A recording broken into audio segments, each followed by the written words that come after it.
We have any more here before we get back to the... yeah, but let's go to the phones. People have been patiently waiting. We'll mix it up here. We'll go back to Pittsburgh. Jack, great to have you on the EIB network, sir. Hello. Rush, very nice to speak to you today. Thank you, sir. Thanks very much. Yeah, listen, full disclosure, I'm a Trump supporter. I haven't always been, but I am now. Well, when were you not? I originally liked Scott Walker.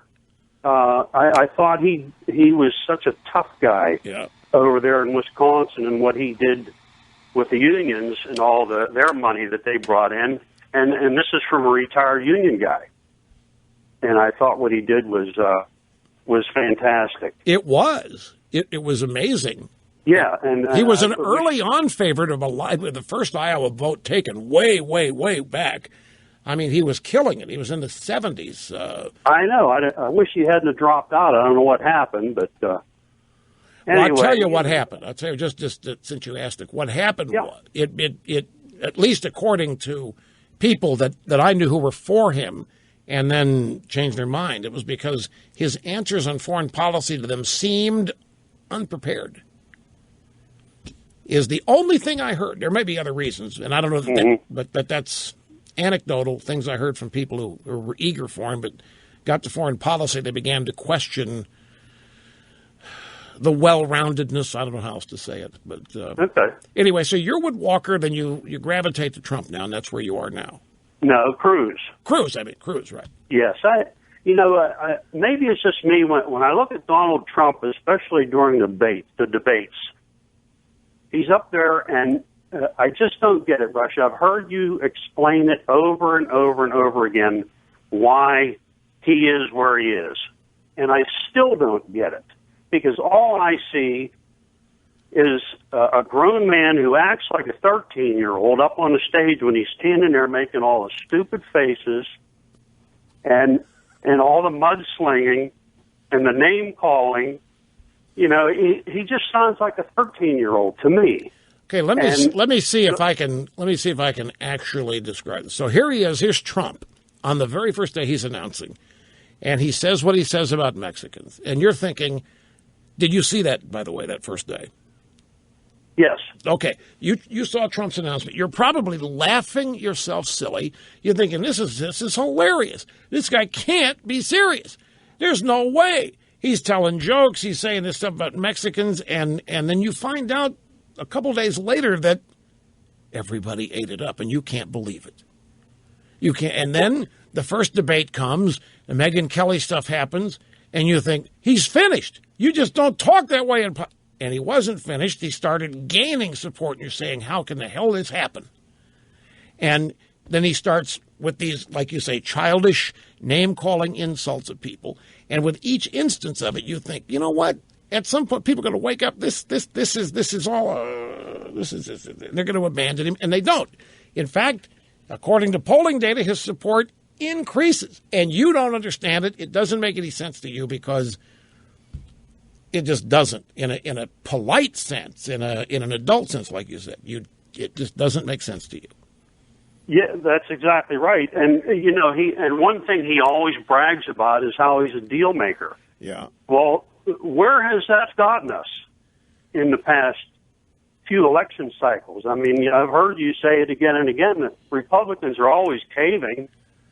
We don't need somebody to make deals right now. We don't need somebody to go in. Oh, he's not talking about their phone either. And I think Donald Trump would be the dictator that Obama always dreamt of being. Yeah, I've heard people say that. I've heard people express that.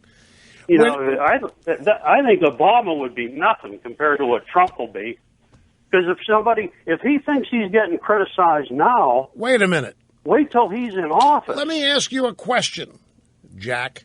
What if Obama is a dictator implementing things you support? No, I still don't like it. Well, Obama's supporters do. Well, once it turns around, and if we get a dictator like a Republican dictator, the other side isn't going to. I want a real constitutionalist like Ted Cruz. Right. I know. I'm playing this is a learning exercise for me. I understand. I just don't want a dictator on either side. Well, one thing, when Trump starts talking about making deals, he's not talking about making deals with the Democrats in Congress. That's not the kind of deal making that he's talking about. Well, at least I could be wrong. The kind of deal making I think he's talking about is like with the Iranians and with the Chi-Coms, and basically foreign policy and economic related trade deals, that kind of thing, where he thinks that we're getting beat and getting creamed and losing because we got stupid, incompetent people making the deals. But then when you see him criticizing Cruz for not willing to make deals with the Democrats in Washington because you can't get anything done that way, then I say, wait a minute. That's the kind of criticism that the Republican establishment's offering up of Cruz, and you probably think he would make deals with the Democrats. If he's criticizing Cruz for not doing it, it means he wants to, and that's what you're fed up with, right? Exactly. I mean, he's already made deals with too many people. I mean, I don't want to bore your audience. You've already gone over all this. The interview with Tim Russert that all is going around right now, and how he said in the past that Hillary would make a great president, right? And she'd get smart people around her. And which brings me to another point is I've never once heard Donald Trump say anything about government being too big. All he ever says is we have stupid people in there. Okay, so all Jack, he's going to do is bring the right people in. Jack, a question for you. Yes. You are not by any means the only one who thinks these things. Right. So tell me, in your own opinion, your own words, why do you think people supporting Trump who agree with you are still supporting Trump? Why does it not matter? Do you have no idea. That's why I don't get it. I just don't get it. And I hear a lot of smart people on TV. They're not endorsing Trump, which I know you're not either. But every time he says something stupid or makes another, ridiculous, everybody just laughs it off and dismisses it and say, oh, well, that's just Trump being Trump. It's like Joe Biden on the other side. That's just Joe being Joe. And I don't want somebody that's the man certainly is not presidential. Well, to me. Clinton was lying with every other sentence. People would say, man, doesn't he do it so well? Man, and I think there's a bit of that with Trump. My God, this guy gets away with this stuff, and it never comes back to bite him. It's incredible. Like the media always marveled at how Clinton got away with lying. I mean, blatantly, openly, right to your face. They ate it up because he got away with lying to conservatives. And so it's not unprecedented that this kind of reaction to people in politics, it's always frustrated us. Obama. I mean, it's clear as a bell who Obama is and what he's doing. You can't get the drive-bys to report on it. You can't get the Republican Party to even say it. Yeah. Well, I guess my last point would be then, and I'm not, like you tell your callers, I'm not looking for a fight or a debate. Well, I certainly can't debate you. But since you are one thing I've wondered is since you are the CEO of the Limbaugh Institute for Conservative Studies, and conservatism is the only way to bring this country back, why you're not pushing back a little more on Trump, since it's clear, and you've said he's not even running as a conservative. I have made that observation. Yes, I know, and you've been very fair to Cruz as well. I think you've been fair to all the candidates. I have. But I'm just afraid that the country is going to be not any better off with Donald Trump as president than we have with Barack Obama. That is interesting, because I don't think there could be anybody as bad. Well, you may. I mean, right I'm not just putting some words together to make a sentence here. What I mean by this is I would take anybody on that Republican stage over Obama or any Democrat running. And I don't think it's a contest. There's not a single one of those Republicans I wouldn't vote for if they became the nominee against Hillary Clinton. Not a single one of them. I think the Democrat Party has got to be sent packing.